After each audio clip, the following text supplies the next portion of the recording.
Vamos abrir o texto sagrado, queridos. Carta de Tiago.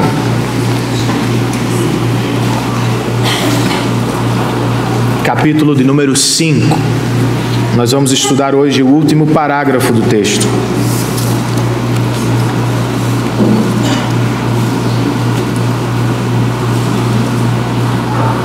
Que começa no verso de número 13.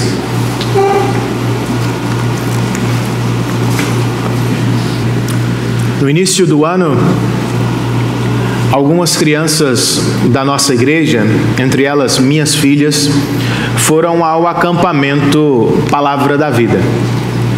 E sinceramente eu não sei quem sofreu mais, se as crianças ou as mães delas. De toda forma, quando as minhas chegaram em casa, eu percebi que elas traziam em mãos um material devocional que usaram durante a semana. E eu olhei o material com cuidado e encontrei as respostas que elas deram aos sermões ou às ministrações que ouviram lá. E encontrei também orações que fizeram durante os momentos silenciosos. E por elas, ou através das orações, eu pude perceber o que cada uma achou da semana fora de casa. Beatriz, cheia de entusiasmo, orava algo do tipo: Senhor, muito obrigado por esta semana no Palavra da Vida. Que a minha mãe me mande de novo para cá. Sofia, ao contrário da irmã, orava em tom de desespero. Era algo do tipo: Senhor, tenha misericórdia de mim. Que a minha mãe chegue logo. Eu não aguento mais. Pode ser engraçado, irmãos, mas minhas duas filhas e suas orações ilustram muito bem a mensagem do nosso texto. De acordo com Tiago, nós devemos orar sempre. Quer estejamos felizes, quer estejamos tristes, a nossa vida deve ser marcada por muita oração. Vamos ler o texto? Tiago, capítulo de número 5, verso 13. O pastor de Jerusalém começa com a seguinte pergunta: entre vocês há alguém que está sofrendo? Que ele ore. Há alguém que se sente feliz? Que ele cante louvores. Entre vocês há alguém que está doente? Que ele mande chamar os presbíteros da igreja, para que estes orem sobre ele e o unjam com óleo, em nome do Senhor. A oração feita com fé curará o doente, o Senhor o levantará. E se houver cometido pecados, ele será perdoado. Portanto, confessem os seus pecados uns aos outros e orem uns pelos outros para serem curados.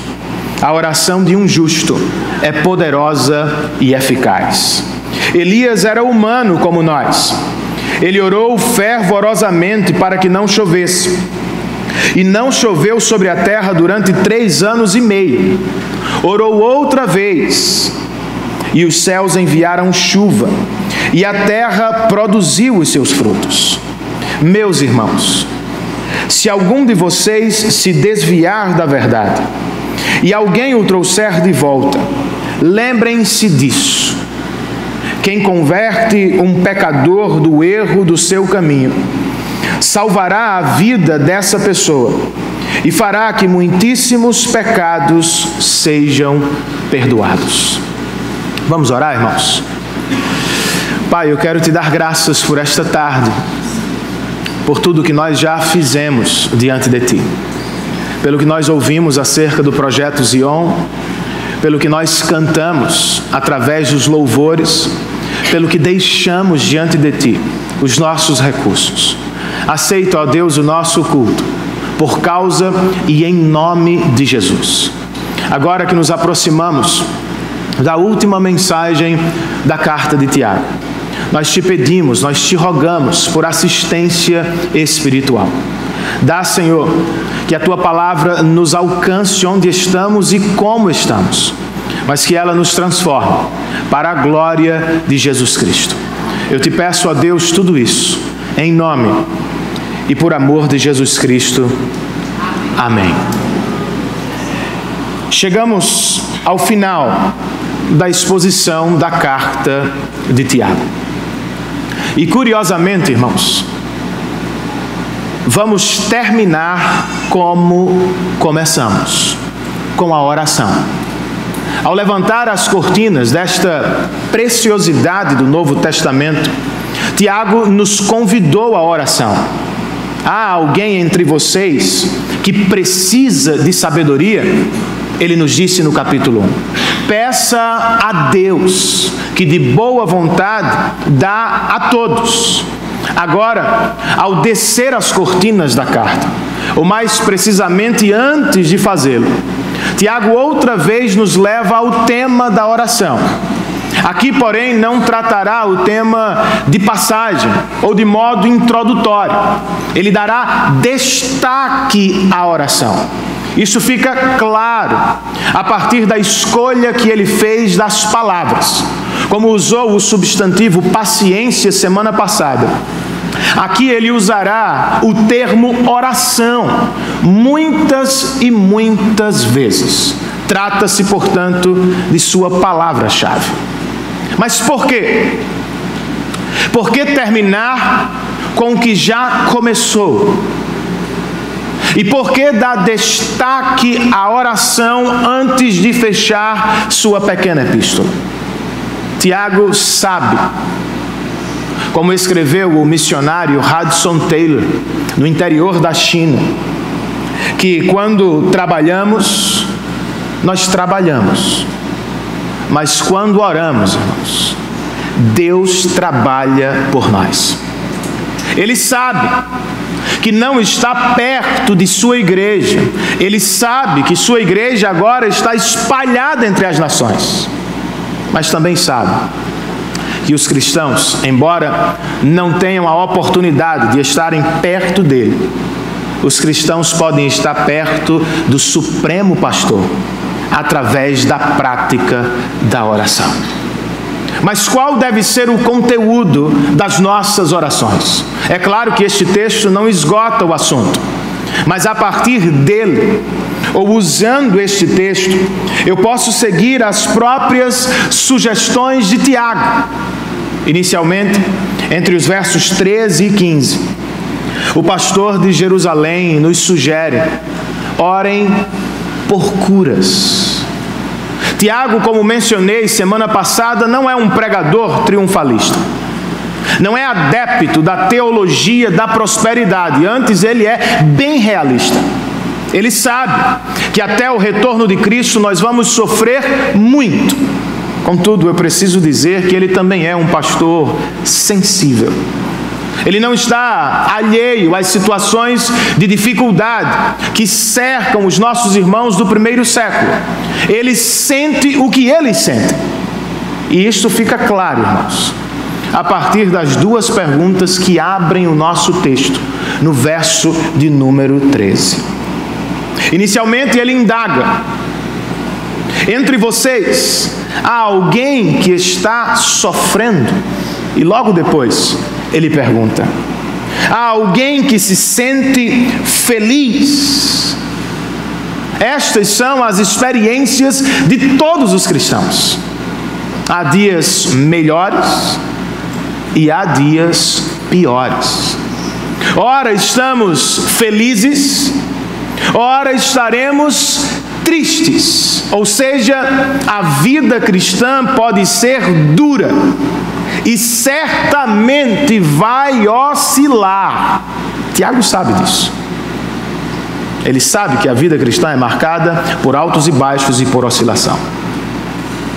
No entanto, aqui ele nos diz, irmãos, embora seja assim, embora vocês tenham oscilações ao longo da vida cristã, vocês podem sempre, em toda e qualquer situação da vida, se aproximar de Deus através da oração. Está sofrendo? Tiago sugere que ele ou ela ore. Está feliz ou se sente feliz? Que ele ou ela cante louvores. Seja qual for a estação da sua vida, vá a Deus em oração nesta tarde. Depois das perguntas iniciais, ele nos coloca diante de uma pergunta que parece ser mais importante. Ela está no verso de número 14. Entre vocês, há alguém que está doente? Ao contrário do que os pregadores da TV nos dizem, Tiago nos fala aqui que o cristão pode sim adoecer. E qual é a prescrição bíblica para a situação, irmãos? Ela é simples, porém polêmica. De maneira direta, Tiago nos dá a prescrição ainda no verso 14, quando escreve que ele, ou seja, o doente, mande chamar os presbíteros da igreja, para que estes orem sobre ele e o unjam com óleo, e isto em nome do Senhor. Antes de qualquer coisa, eu quero que você observe a ordem das ações. O que é que vem primeiro aqui? Oração ou unção com óleo? Oração. A oração é o foco do texto. A ênfase de Tiago está sobre a oração e não sobre a unção. A unção, por assim dizer, é personagem coadjuvante aqui. Ela aparece para reforçar ou ajudar a oração. Outra observação: não é um mandamento bíblico orar com óleo. Jesus, por exemplo, não usou óleo em seus milagres. Os apóstolos nunca o fizeram, nem mesmo nos deram a ordem. Logo, não se trata de um mandamento que se aplica a toda e qualquer situação. Pode ser assim, mas não necessariamente deve ser assim toda vez. Mas qual é o significado da unção com óleo que aparece neste texto? Tiago não nos explica, e por isso há posicionamentos diferentes. O que eu posso fazer é apresentá-los e sugerir a minha opinião. Contudo, eu não posso fechar a questão. Há quem diga que trata-se de um recurso medicinal. Outros, como os católicos, vão dizer que esta unção é sagrada e que tem o poder de perdoar os pecados daqueles que estão às portas da morte. Já ouviram falar de extrema unção? Outros nos dirão que se trata de um simbolismo, porque no Antigo Testamento o óleo era sim foto ou símbolo do Espírito Santo. O que é que faz mais sentido? Para mim, simbolismo. Eu não acho que se trata de um recurso medicinal. Os presbíteros são chamados para orar. Eles não são médicos, não podem, portanto, receitar medicamento. Não acho também que se trate de extrema unção. Tiago tem a intenção de promover a cura e não a morte do doente. Acho então que se trata de um simbolismo. Como pessoas e objetos que eram separados no aterro para o serviço de Deus e consagrados com óleo, momentaneamente me parece que os presbíteros devem separar os enfermos, ungí-los com óleo, para lhes dar atenção especial. Nada mais do que isso, eu posso dizer. Mas lembrem-se, a unção com óleo não é o foco do texto. A oração é. E o que é que acontece, irmãos? Quando presbíteros vão à casa de enfermos e oram sobre eles, e os ungem com óleo em nome do Senhor. Verso 15. O texto diz: a oração feita com fé curará o doente, e o Senhor o levantará. Veja, não é a oração, tampouco a unção. É o próprio Deus que levanta pessoas para a glória de seu nome.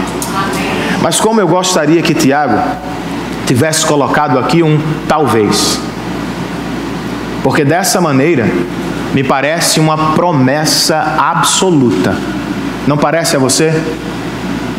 Os presbíteros vão orar e ungir os doentes, e o Senhor vai curá-los.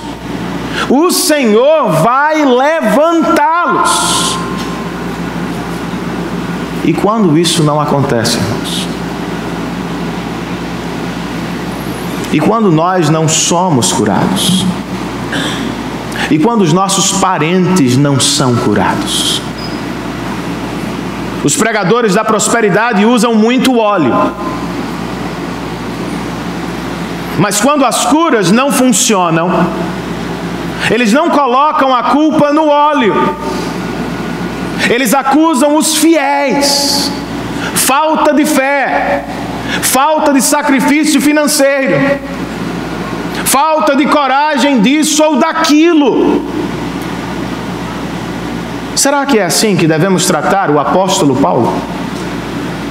Que, por exemplo, não curou Timóteo, que também não curou Epafrodito, que também não curou Trófimo, que sequer conseguiu curar a si mesmo no que diz respeito ao espinho na carne.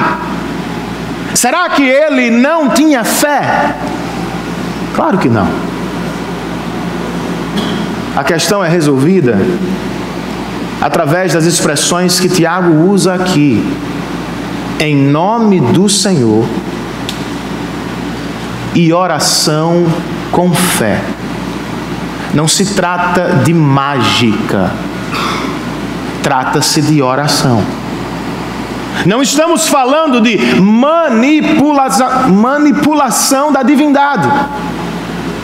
Estamos apontando para a submissão do cristão diante da vontade de Deus. Através da oração, irmãos, ninguém coloca Deus contra a parede. Quando usa a expressão em nome do Senhor, Tiago está nos falando do acesso. Nós temos o privilégio da oração. Por causa de Cristo, podemos nos aproximar do trono de Deus com fé. Mas orar com fé não significa receber o que quero, na hora que quero e como quero. Orar com fé na Bíblia significa confiar na perfeita vontade de Deus. Orar com fé é dizer: Senhor, eu sei que Tu tens poder e que por isso Tu podes me levantar da cama hoje, mas eu também sei que Tu és sábio e perfeito, e que se o Senhor não o fizer agora, no último dia eu me levantarei da terra para viver eternamente com meu Pai na glória celestial. Não se trata, portanto, de algo limitado. Trata-se de uma promessa outra vez. Ele vai nos levantar. Talvez não seja agora, mas certamente Ele o fará no último dia para a glória de Deus Pai. Não podemos, portanto, manipular ou forçar a mão de Deus. Podemos, quem sabe, levantar a temperatura desse ar, que eu já estou quase congelando. Tá bom aí, Lelinha? Tá. Lelinha não é referencial não. Gerana, tá frio, né, minha irmã? Então, por favor, a gente vai acertar, irmãos. Em 2025 a gente vai aprender a usar essas coisas. É difícil. Se eu não posso forçar o braço de Deus, se eu não devo manipular ou tentar fazê-lo, o que posso fazer? Orar em todo o tempo. É o que Tiago nos ensina aqui. Há alguém sofrendo entre vocês, que ele ore. Há alguém que se sente feliz entre vocês, que ele cante louvores.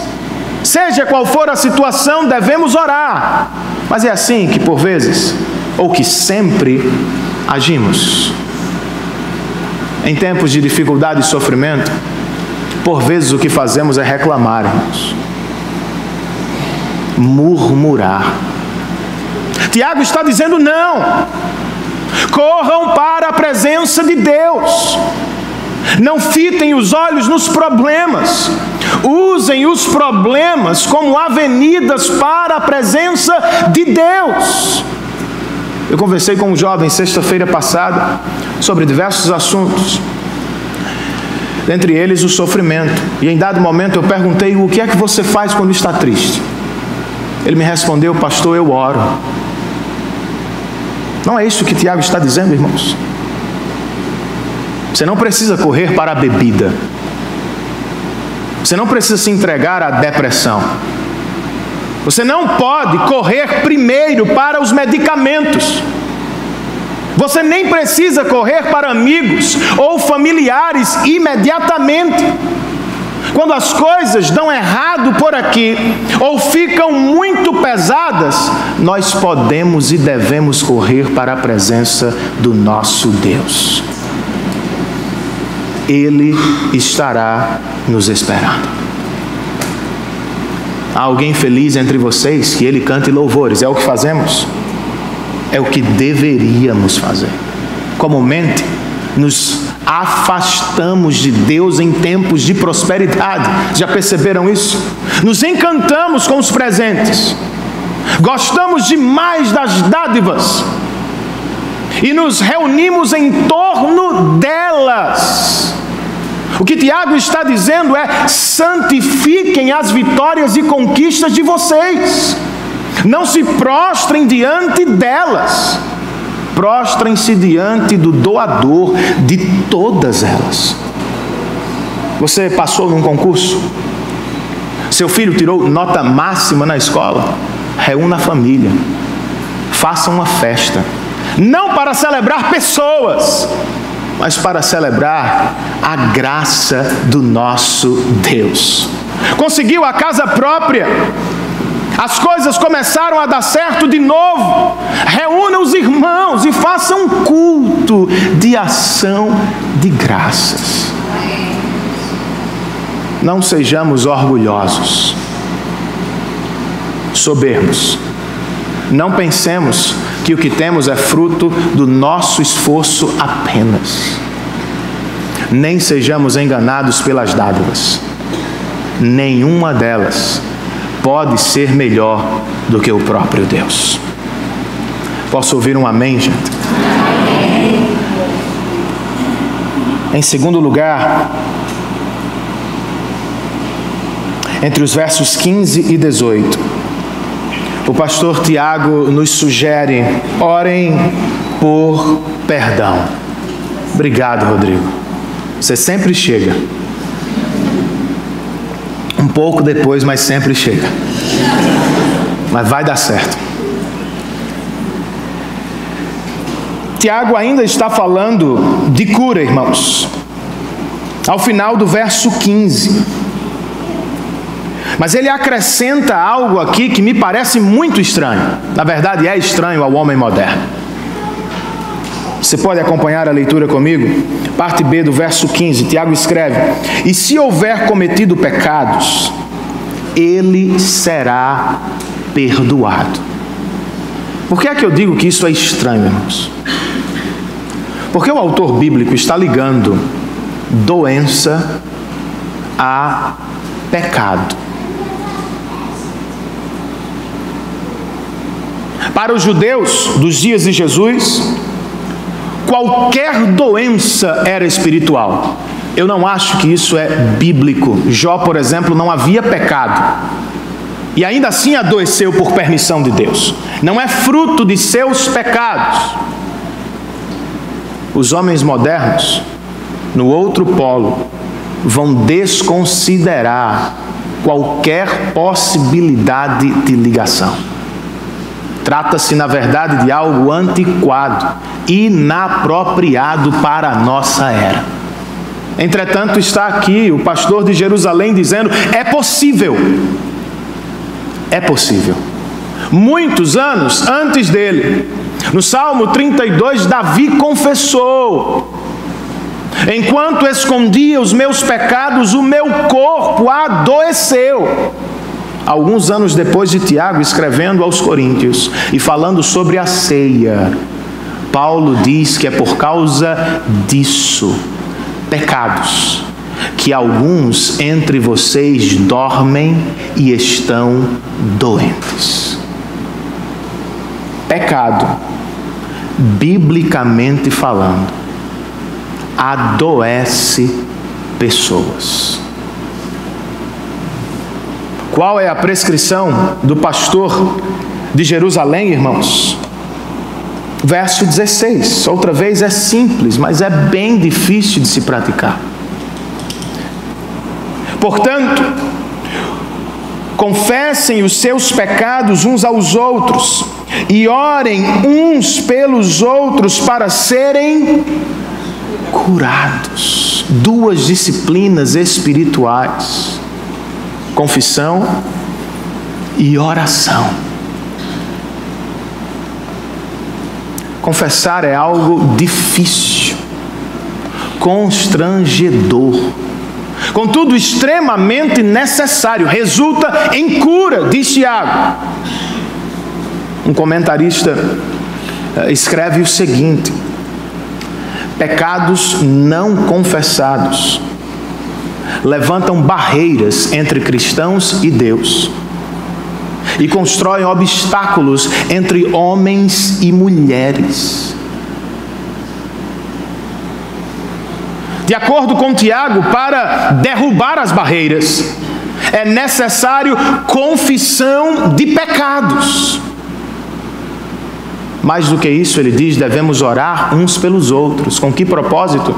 Para que consigamos confessar pecados e encontrar perdão ou cura para a nossa alma, irmãos. Será que podemos orar? Tiago nos diz no verso 16, parte final: claro que podemos, pois a oração de um justo é poderosa e eficaz. Se você ainda tem uma revista e atualizada, provavelmente o seu texto diz: a oração de um justo pode muito em seus efeitos. Tem presbiteriano na igreja. Revista e atualizada. Percebam comigo o seguinte: Tiago não está dizendo que a oração é destinada a uma elite espiritual, nem que ela está limitada aos gigantes da fé. Não! Qualquer justo, ou seja, qualquer pecador, justificado pelos méritos e feitos de Cristo, tem o privilégio e o acesso imediato ao trono de Deus. Para estimular a oração, ele se vale agora de um exemplo. E trata-se de um herói ou de um gigante. Contudo, vejam como ele nos apresenta Elias. Elias era humano como nós. Talvez o mais importante profeta do AT. Realizou inúmeros milagres.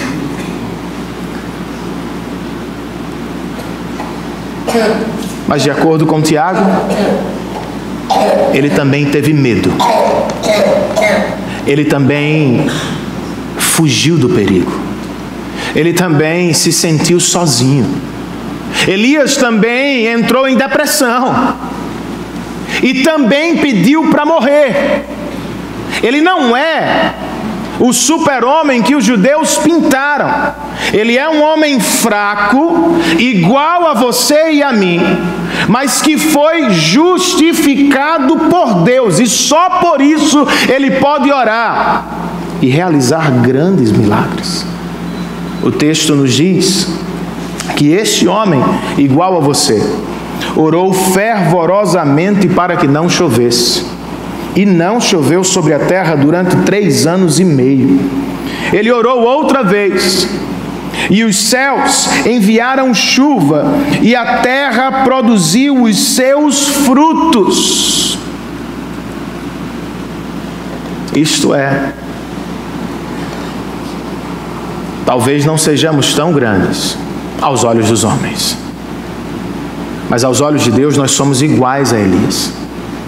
Fracos, mas poderosos na oração ao nosso Deus. Podemos orar por causa da justiça de Cristo.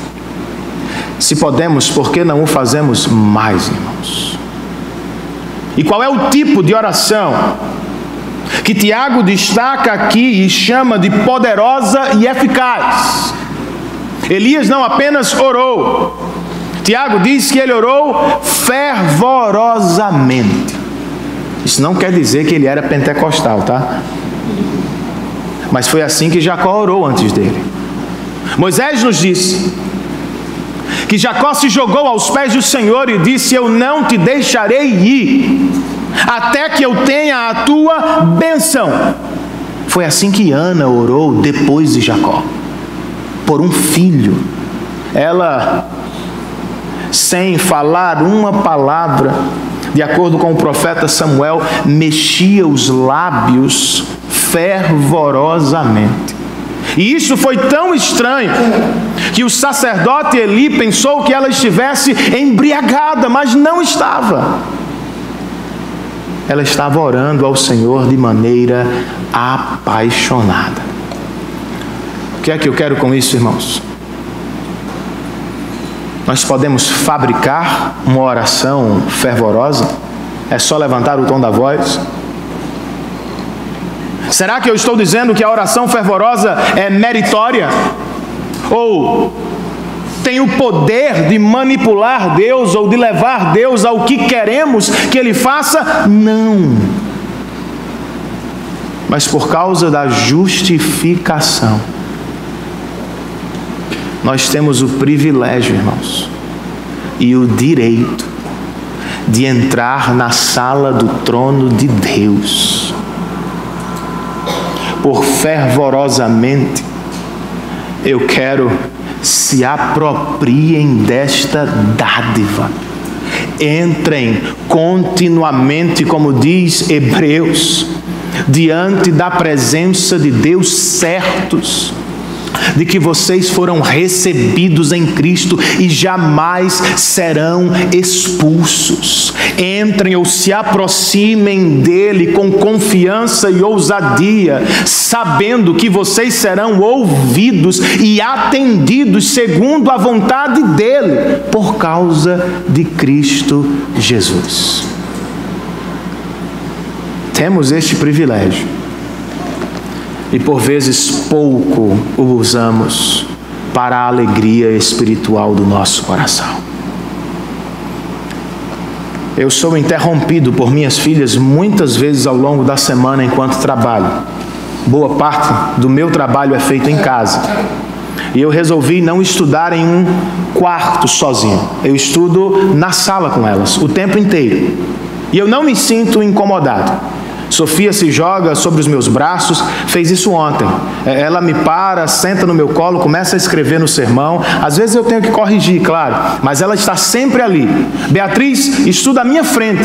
A qualquer hora que quiser, ela pode fazer uma pergunta. Se eu souber responder, eu vou ajudar. É só falar, irmãos. Isso ilustra a nossa relação com Deus. Ele não está distante. Ele não se sente incomodado com a sua repetição. Ele não será atrapalhado. Na verdade, Deus espera por você, cristão, avidamente, a fim de que você se aproxime e se aproprie da graça da oração. Mas, Renan, eu não consigo. Há algum bloqueio, há alguma barreira. Eu sinto que há barreiras entre Deus e o meu coração. E talvez existam mesmo. É o que os pecados fazem.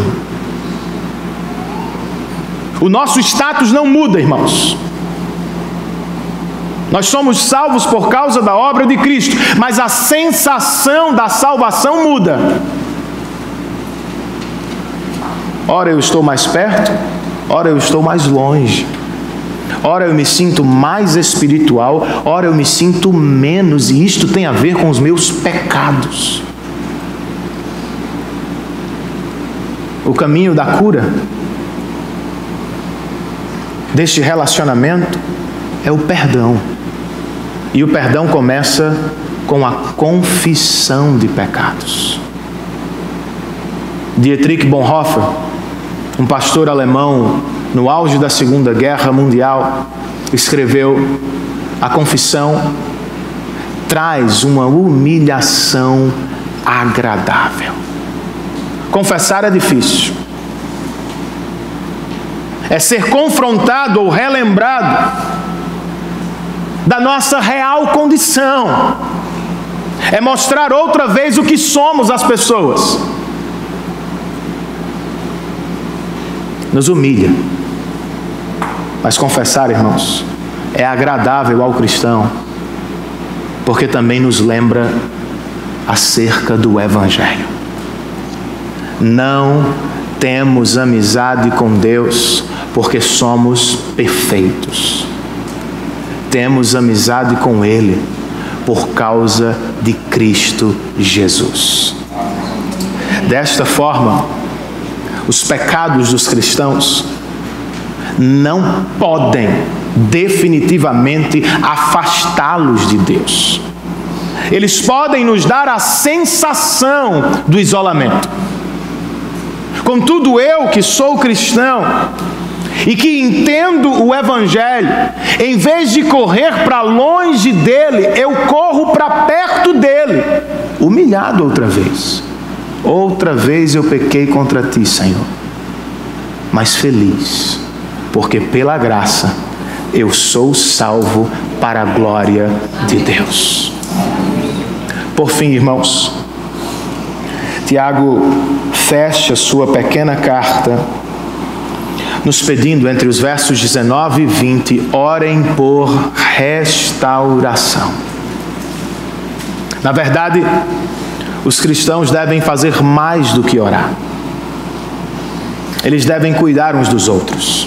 Este texto fala da responsabilidade corporativa da igreja. E por que é que eles devem cuidar uns dos outros? Porque há muitos perigos lá fora. Há vários. Um deles está aqui no verso 19. Tiago escreve: meus irmãos, se algum de vocês se desviar da verdade e alguém o trouxer de volta.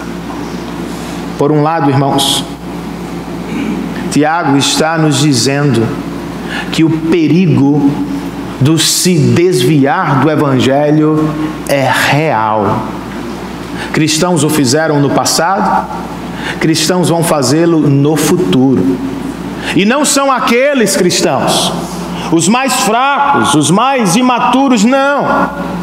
Tiago nos diz que qualquer um de nós, ele usa a expressão, se algum de vocês.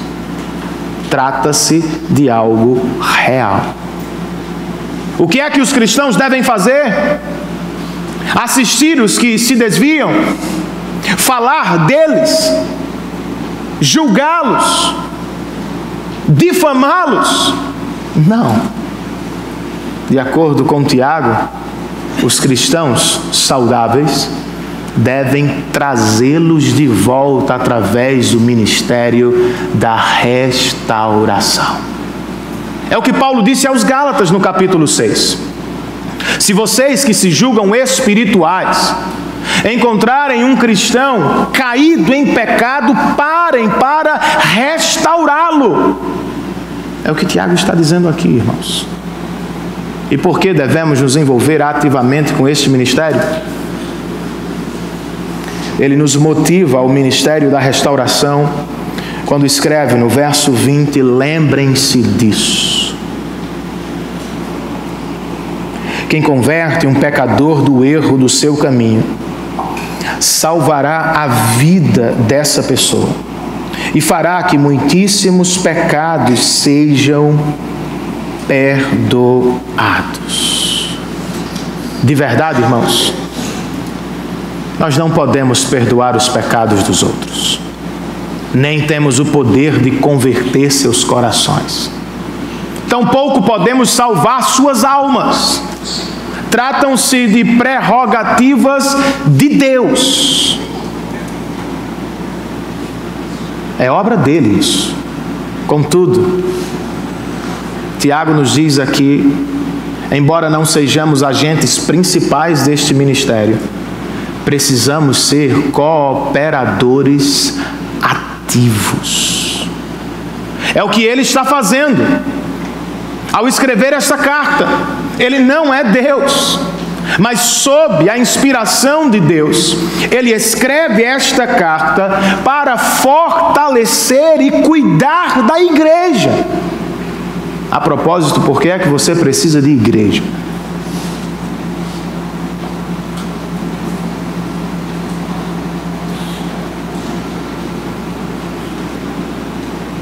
Alguém me encontrou outro dia e apenas me comunicou, não me pediu sugestão, mas me comunicou: pastor, eu estou congregando em casa. Eu disse: ótimo. Depois ele me perguntou: o que é que você acha? Eu falei: olha, você quer saber o que eu acho ou o que Deus fala? Meu irmão, você está em pecado.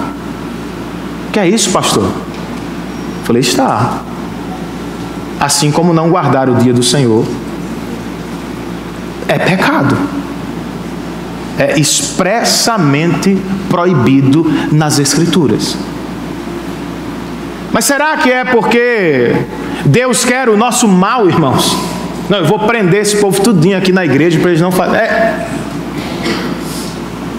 Há razões para isso. Deus não prescreve algo sem boas razões por trás. Aqui nós encontramos uma delas. Sem igreja, você vai se desviar do Evangelho. Ou você vai se desviar moral ou doutrinariamente. Escrevendo a Timóteo, Paulo disse de Demas: ele amou o presente século e por isso me abandonou. No mesmo texto ele fala de Alexandre, o latoeiro: ele se opôs fortemente à minha doutrina. Passe algumas semanas ou meses sem congregar em uma igreja saudável e o seu coração vai correndo para outros amores e paixões. Antes que você se desespere,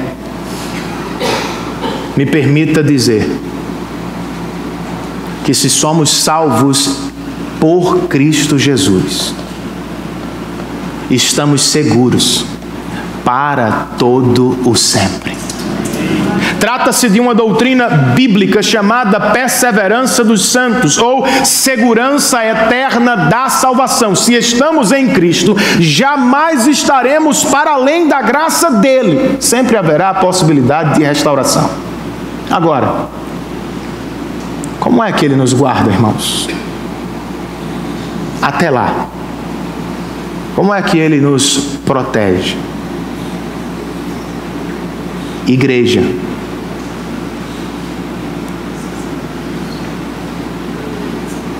É por meio dela que ele nos protege de desvios doutrinários, quando semana após semana nos ensina a verdade. É por meio da igreja que Deus nos guarda de desvios morais, quando domingo após domingo, pelo seu Espírito e por sua palavra, Ele nos desperta para os perigos. É por meio da igreja que Ele nos guarda dos falsos deuses dos nossos corações. E é por meio da igreja que Ele nos conduz à sua presença através do verdadeiro, autêntico Evangelho de Jesus Cristo. Nós não temos opção. Graças a Deus por isso. Precisamos da igreja. Posso ouvir um amém? Amém. Mas qual é a nossa parte neste ministério? Como é que lidamos com as pessoas que se desviam do Evangelho e, consequentemente, da igreja? Nós precisamos orar por nossos irmãos. Ao menos orar. O apóstolo João, escrevendo a sua primeira carta, nos diz isso. Se virem um irmão em pecado, orem por ele, para que Deus o salve outra vez. A ideia é restaure outra vez. Nós não deveríamos falar dos nossos irmãos uns com os outros. Nós deveríamos falar deles com o Pai, que também os ama. Não somos chamados a fofocar sobre eles, a difamá-los, a julgá-los por mais ou menos espirituais, como família, como mães que oram por seus filhos desviados. Nós precisamos orar por nossos irmãos. Depois, precisamos nos aproximar deles. Eu sei que não é fácil. Eu sei que não é o mais agradável. O mais fácil é riscar o nome da pessoa do hall de membros, sob a justificativa de que são elas que não querem ficar conosco. Não é o mais fácil a fazer? Mas foi o que Jesus fez conosco. É o que Ele faz com você quando você se desvia.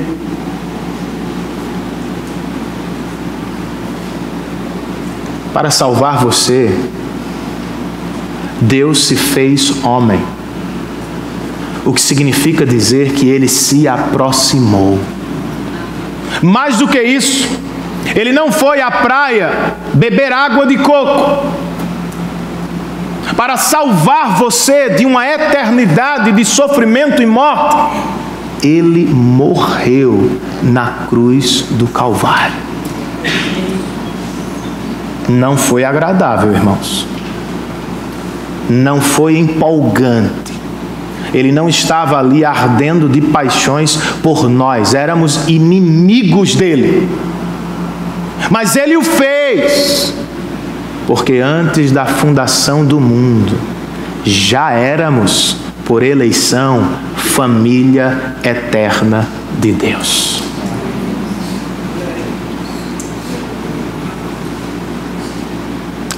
Se lembre de alguém que se afastou da igreja, de alguém que se desviou da verdade do Evangelho. Ore por esta pessoa e se aproxime dela. Como, irmãos? De qualquer jeito? Não. Paulo, escrevendo aos Gálatas, nos diz que devemos nos aproximar destes feridos ou caídos em mansidão e com humildade.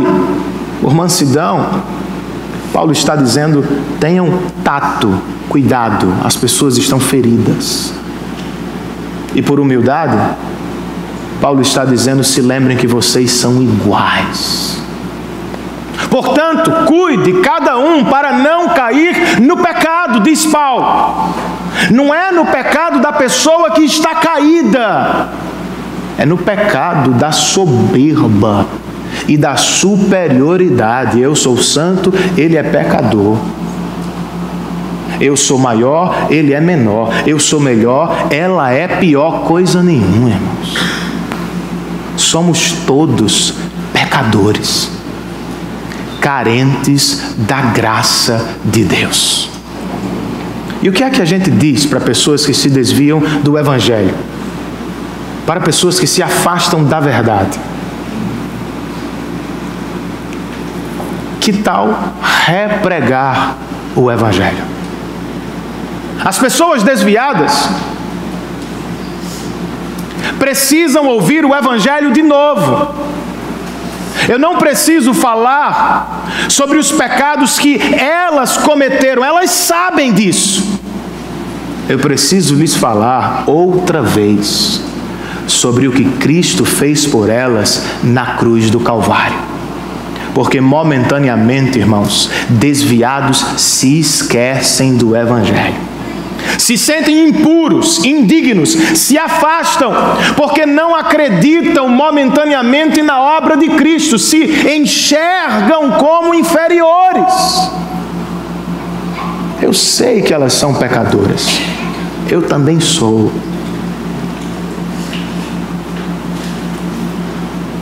Mas Deus enviou o seu Filho unigênito para morrer por elas na cruz do Calvário. Elas precisam ouvir o Evangelho outra vez. Porque nós não começamos com o Evangelho e depois passamos às obras. Nós entramos no reino de Deus pelo Evangelho. E nós chegaremos ao final da carreira também pelo Evangelho.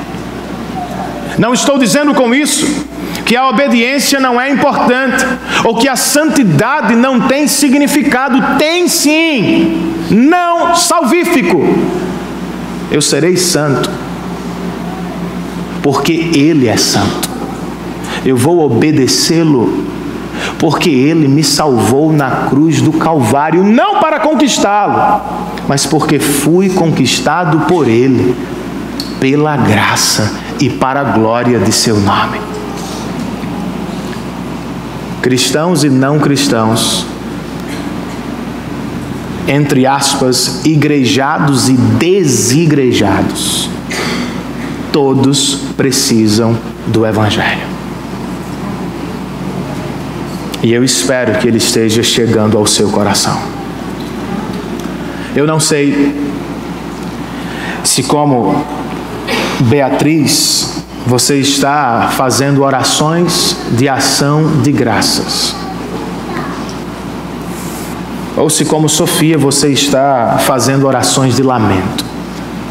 O que eu sei é que todos nós, de acordo com Tiago, precisamos orar em toda e qualquer situação. É assim que ele termina a carta. É assim que Jesus termina seu ministério.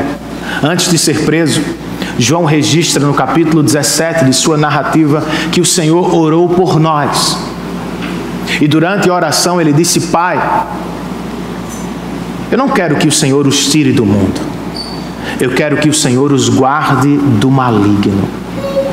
Eu quero que o Senhor os santifique na verdade. A tua palavra é a verdade. Não é bom ouvir que Jesus orou por nós? E o que será que ele está fazendo agora, irmãos? Já se fez essa pergunta? O que é que Jesus faz agora? O apóstolo Paulo, escrevendo aos Romanos, no capítulo de número 8, pergunta: quem condenará os cristãos? Foi Cristo Jesus que morreu por eles. Foi Cristo Jesus que ressuscitou por eles. Foi Cristo Jesus que subiu aos céus e está agora à destra do Pai, de onde intercede por nós. Jesus está orando por você. Foi por causa dele que você entrou no reino de Deus, e é por causa dele que você chegará ao fim, não apenas da carta de Tiago, mas ao fim da carreira cristã. E se até agora Ele ora por nós, eu acredito que nós também devemos orar. Oremos pelo que nós ouvimos hoje, mas oremos também pelo que ouvimos nos últimos 4 meses. Talvez esta tenha sido a série mais desafiadora de todas as que eu já preguei aqui. E entender a mensagem de Tiago é fácil, irmãos. Segurar a língua, abrir a mão, ser justo e honesto, ser cristão de verdade é difícil. Sozinhos nós não podemos. Que Ele responda às nossas orações. Que recebamos do alto poder para cumprir a palavra de Deus. Vamos ficar de pé e cantar uma última canção.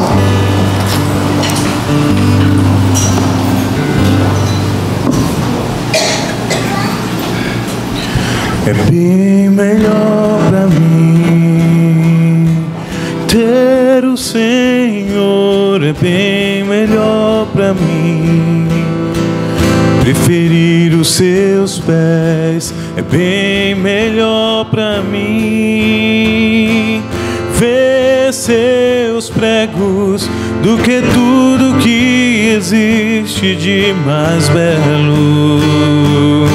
É bem melhor pra mim crer em sua loucura, é bem melhor pra mim andar ao seu lado, é bem melhor pra mim crer em sua loucura, crer em sua loucura, do que ouvir tudo que os sábios vão dizer.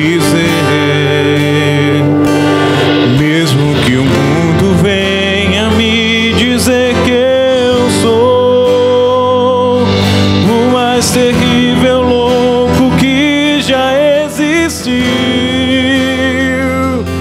ainda assim eu não desisto do Senhor, ainda assim eu ofereço o que eu sou. Cristo, és o que existe de mais belo. Cristo, o Cordeiro Santo que se deu. Cristo, a centralidade do universo. Cristo, salvação para o que crê. Eu creio.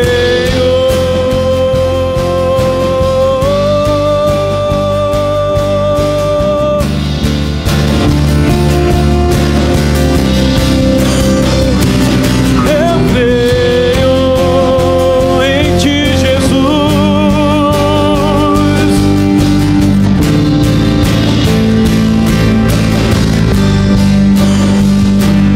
Bem melhor pra mim ter o Senhor, é bem melhor pra mim preferir os seus pés, é bem melhor pra mim ver os seus pregos do que tudo que existe de mais belo. É bem melhor pra mim seguir os seus passos, bem melhor pra mim andar ao seu lado, é bem melhor pra mim crer em sua loucura do que ouvir tudo que os sábios vão dizer. Mesmo que o mundo venha me dizer que eu sou o mais terrível louco que já existiu, ainda assim eu não desisto do Senhor, ainda assim eu ofereço o que eu sou. Cristo,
será o Senhor. Todos os dias a minha glória será o Senhor. Todos os dias, todos os dias, todos os dias. Todos os dias minha riqueza será o Senhor. Todos os dias minha riqueza será o Senhor. Todos os dias a minha glória será o Senhor. Todos os dias, todos os dias, todos os dias. Cristo, és o que existe de mais belo. Cristo, o Cordeiro Santo que se deu. Cristo, a centralidade do universo. Cristo, salvação para o que crê. Igreja, tu és o Cristo.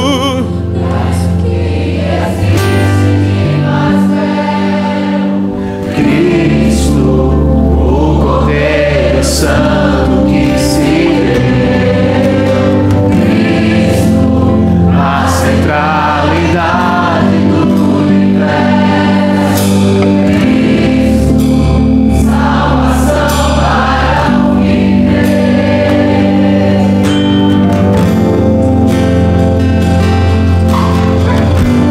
Senhor, nós queremos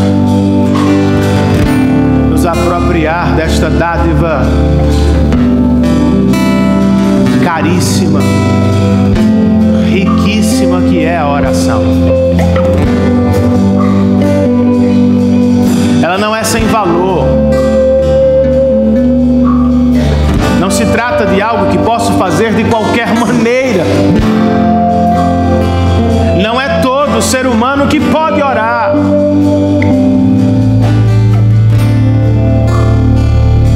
Nós oramos e adentramos a Tua presença, porque Cristo Jesus orou por nós na cruz do Calvário.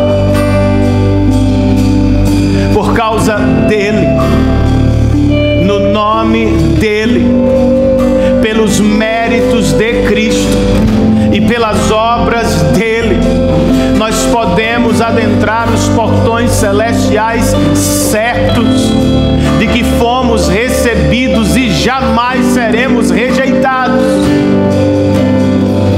É só por Ele que chegamos a Ti. É por causa dEle que temos coragem de elevar a voz na Tua direção.